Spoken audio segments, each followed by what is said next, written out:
नमस्कार, मैं रविश कुमार और आप देख रहे हैं BNR 24 ऑफिशियल। तो चलिए जानते हैं देश विदेश की तमाम बड़ी खबरें सिर्फ 5 मिनट में। वीडियो देखने के बाद हमें कमेंट में जरूर बताएं कि आप यह वीडियो दुनिया के किस कोने से देख रहे हैं। अगर आपने अभी तक इस वीडियो को लाइक नहीं किया है तो इसे लाइक करके चैनल को सब्सक्राइब कर लें।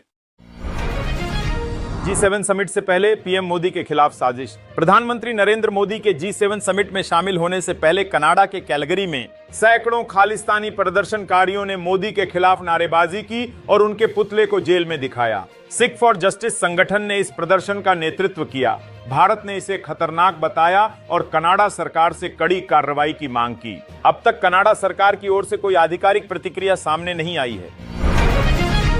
तेहरान में इजरायली हमला, पत्रकार घायल। तेहरान में इजरायल के हवाई हमले में सरकारी टीवी चैनल IRIB का मुख्य भवन निशाना बना। धमाके के वक्त लाइव प्रसारण जारी था जिसमें एंकर सहमी और स्क्रीन हिली। पत्रकार यूनिस शादलू ने खून से सने हाथों के साथ बताया कि वे डरे नहीं हैं और डटे रहेंगे। टीवी प्रसारण रुक गया, इमारत में आग लगी। ईरान ने अमेरिका से तत्काल हस्तक्षेप की मांग की है। तेहरान छोड़ने पर मजबूर लोग। इजरायली हमलों की चेतावनी के बाद तेहरान में अफरा तफरी मच गई है। हजारों लोग शहर छोड़कर सुरक्षित इलाकों की ओर भाग रहे हैं। सड़कों पर भारी जाम है और बेसमेंट में छिपे लोग डरे हुए हैं। शहर में बम शेल्टरों की कमी है। पेट्रोल और नकदी की किल्लत बढ़ गई है। इजरायली सेना ने फिर हमले की चेतावनी दी है। अमेरिका की संभावित हस्तक्षेप की चर्चा भी तेज हो रही है। पाक ने ईरान की उम्मीदों पर फेरा पानी। ईरानी जनरल ने दावा किया कि इजरायल के परमाणु हमले पर पाकिस्तान भी जवाब देगा, लेकिन पाकिस्तान ने इसे फर्जी करार देते हुए कहा, हमारी परमाणु शक्ति सिर्फ आत्मरक्षा के लिए है। पाक विदेश मंत्री ने संसद में इसे गैर जिम्मेदार और मनगढ़ंत खबर बताया। पाकिस्तान ने दुनिया से इजरायल की परमाणु गतिविधियों पर नजर रखने की अपील की और कहा कि वह किसी अंतर्राष्ट्रीय परमाणु संधि का सदस्य नहीं है। विमान हादसे के पीड़ितों को 6 करोड़ रुपए की मदद देंगे भारतवंशी डॉक्टर। UAE में बसे डॉक्टर शमशीर वाइलिल ने अहमदाबाद विमान हादसे में मारे गए MBBS छात्रों और डॉक्टरों के परिवारों को 6 करोड़ रुपए की मदद देने की घोषणा की। हादसे में 29 लोगों की मौत हुई थी। बोइंग 787-8 विमान BJ मेडिकल कॉलेज छात्रावास से टकराया था। डॉक्टर शमशीर ने कहा कि छात्रावास की फुटेज देख वो भावुक हो उठे क्योंकि वो खुद ऐसी ही जगहों से पढ़े हैं। भगोड़ा हीरा कारोबारी मेहुल चौकसी का अपहरण का आरोप। भगोड़े हीरा कारोबारी मेहुल चौकसी ने लंदन हाई कोर्ट में दावा किया कि भारत सरकार ने एंटीगुआ में उसके अपहरण की साजिश रची थी। वकीलों ने कहा, भारत के पास साधन और मंशा दोनों है। चौकसी अप्रैल में बेल्जियम में गिरफ्तार हुआ था। वह पंजाब नेशनल बैंक घोटाले में 13,850 करोड़ रुपए की धोखाधड़ी के मामले में भारत में वांछित है और CBI ED उसे तलाश रही है। इजरायल ईरान जंग से दुनिया भर में मची खलबली। इजरायल ईरान युद्ध के चौथे दिन हालात गंभीर हो गए हैं। मिडिल ईस्ट के कई देशों ने एयर स्पेस बंद कर दिए हैं और दर्जनों एयरपोर्ट्स पूरी तरह ठप हो चुके हैं। ईरान इजरायल दोनों ने एक दूसरे के एयरपोर्ट पर हमले किए जिससे बाजार तक बंद हो गए हैं। हजारों लोग फंसे हैं। टैक्सी और आवागमन ठप है। इजरायल ईरान तनाव के बीच ट्रंप की वापसी। मिडिल ईस्ट में बढ़ते युद्ध संकट के बीच अमेरिकी राष्ट्रपति डोनाल्ड ट्रंप ने कनाडा में चल रहा G7 सम्मेलन बीच में छोड़ दिया है। व्हाइट हाउस ने पुष्टि की है कि ट्रंप जल्द वॉशिंगटन लौटेंगे।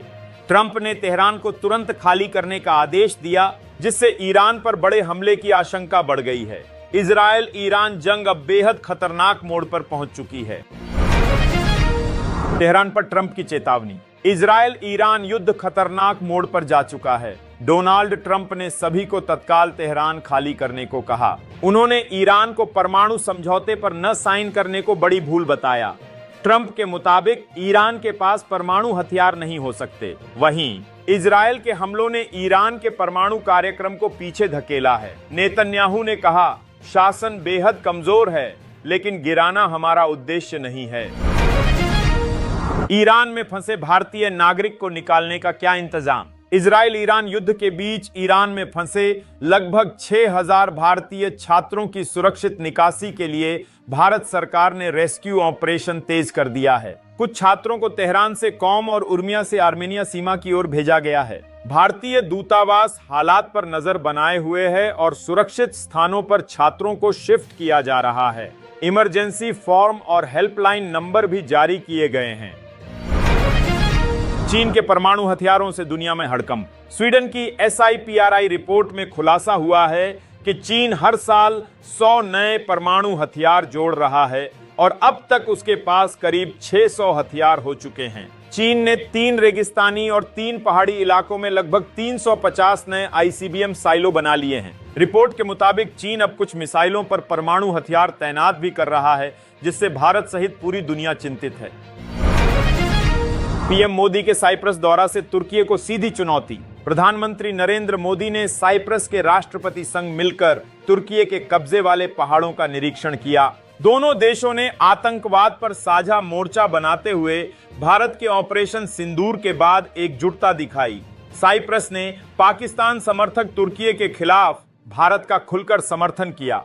मोदी ने UN प्रस्तावों के अनुसार साइप्रस की संप्रभुता का समर्थन दोहराया और पश्चिम एशिया में शांति की वकालत की। भारत पाक तनाव में SGPC का बड़ा फैसला। भारत पाकिस्तान तनाव और ऑपरेशन सिंदूर के बाद SGPC ने 29 जून को पाकिस्तान में महाराजा रणजीत सिंह की पुण्यतिथि में सिख श्रद्धालुओं को न भेजने का फैसला किया है। पहले हजारों श्रद्धालु इस कार्यक्रम में शामिल होते थे, लेकिन इस बार सुरक्षा कारणों से SGPC ने पासपोर्ट जमा करने के बावजूद जत्था रोक दिया। पाकिस्तान ने आमंत्रण भेजा था, पर भारत सरकार की NOC नहीं मिलने की संभावना थी। बैसाखी पर 6600 तीर्थयात्री गए थे, लेकिन अब रिश्तों में तनाव चरम पर है। 113 किलोमीटर नहर से पाकिस्तान को झटका। भारत सिंधु जल संधि के तहत अपने हिस्से के पानी का उपयोग करते हुए 113 किलोमीटर लंबी नहर का निर्माण कर रहा है। इससे पंजाब, हरियाणा और राजस्थान को लाभ होगा और पाकिस्तान को पानी की भारी किल्लत का सामना करना पड़ेगा। यह योजना अब रिपोर्टिंग स्टेज में है और अगले 3 वर्षों में पूरी हो सकती है। अमित शाह ने कहा, हर बूंद अब भारत के काम आएगी। पाकिस्तान को बूंद बूंद के लिए तरसना पड़ेगा। राष्ट्रपति करेंगी आयुष विश्वविद्यालय का उद्घाटन। 30 जून को राष्ट्रपति द्रौपदी मुर्मू यूपी के महायोगी गुरु गोरखनाथ आयुष विश्वविद्यालय का उद्घाटन करेंगी। सीएम योगी ने सभी अधूरे निर्माण कार्य 22 जून तक पूरा करने के निर्देश दिए हैं। हेलीपैड, स्विस कॉटेज और औषधीय पौधों की वैज्ञानिक तरीके से हो रही तैयारी तेज।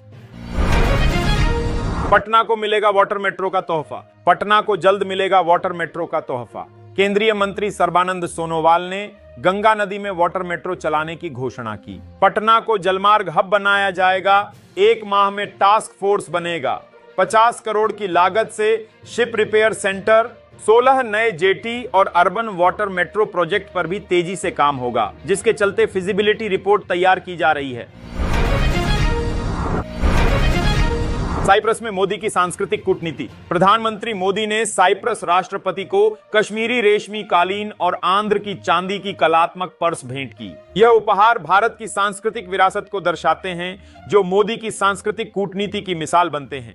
कश्मीरी कालीन में घाटी की सुंदरता झलकती है, वहीं चांदी का पर्स धातु कारीगरी का उत्कृष्ट उदाहरण है। विदेश दौरे में भारत की पहचान को वैश्विक मंच पर दर्शाने की यह खास कोशिश रही।